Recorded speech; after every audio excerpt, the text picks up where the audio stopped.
All right, hello, this is Seth Meersma from Winding Road News, here with the 2009 Subaru Forester. We're just going to do a quick walk around here and answer some of your questions about the car. Reader David S. wanted to know about the Forester in comparison to his 2004 legacy wagon. Obviously it's a little bit difficult for us to say specifically without having a legacy wagon here what the differences are, but we can answer a few questions about cargo capacity and things like that. The cargo capacity in the Forester is actually pretty decent. You can see we've got a huge load space here. All the seats are already down, which is about 70 cubic inches, which, David, that'd be just slightly larger than the 68 or so that your Forester has, or your Legacy rather has. Also, there were a couple questions, not just David, about the ground clearance of the car and more or less what it was like off-road.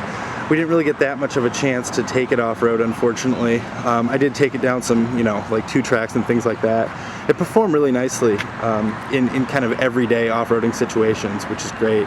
Subaru says that the Forester has about 8.9 inches of ground clearance. Not being a huge off-roading guy, I'm not positive that's a ton, but it certainly is enough to make it feel very capable. I'm imagining in rain and snow and stuff it would do very well.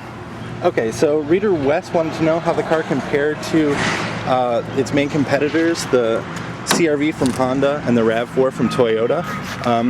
And we can say that on the spec sheet at least, it compares really well. It's but they're close. The Forester is a little bit cheaper than both the cars. It's got slightly more power if you're comparing just 4-cylinder engines, and it's does slightly better in terms of fuel economy.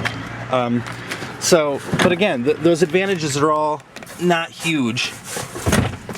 So, it kind of depends on what you're sort of like, what you are predisposed to like to begin with. Reader Southern wanted to know, as we get into the back seat here, what the road noise was like. And actually, I didn't really notice there being a problem with road noise at all until I read that question and started thinking about it a little bit. But still, really, I noticed that the car doesn't seem to have any real problem unless you get, over 75, 80 miles an hour, and then there's some wind noise. There's still not a lot of tire noise, but the noise is such that even with the radio on at like a modest level, it's really pretty unnoticeable. It's pretty quiet. All right, we'll move around to the front here to answer Red Shark's question about the ease of access. You guys saw me get into the back seat. I should point out I'm about 6'5", so it was really easy for me to get into the back seat, even with the seats not adjusted.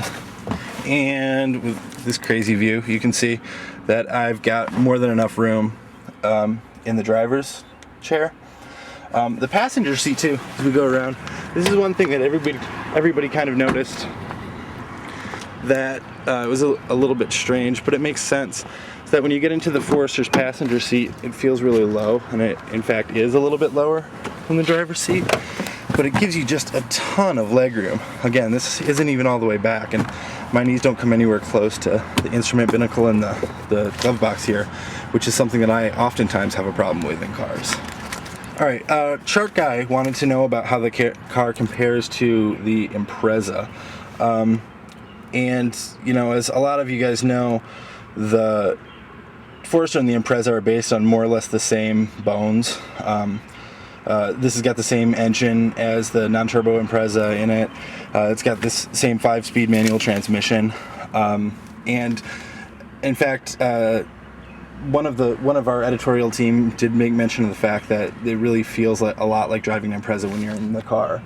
So it compares favorably in that it's definitely bigger. Like you've got more seating, you've got more cargo capacity, and yet the car feels really, really sporting when you're on the road. Even though it's not the fastest car we've ever driven, certainly, it feels great. Like with the 5-speed especially, like it's just a lot of fun to drive. It really doesn't feel like you're driving an SUV, and certainly not an SUV at all. So then finishing up, one sort of important question, because as you can see the car has been, it's been restyled pretty dramatically from the last version. And Reader Mo wanted to know, basically doesn't seem to be a fan of the car's styling, and wanted to know if the car would be recommended despite the fact that he thinks it's not as good looking as some of the other CUV options out there. I thought this was a really interesting question because I'm actually, again, I'm a really, really big fan of this car, but I don't particularly care for the styling.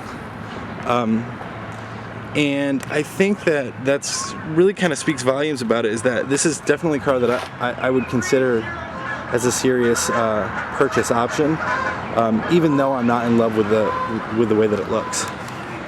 I'd like to point out that I'm certainly not the only opinion there.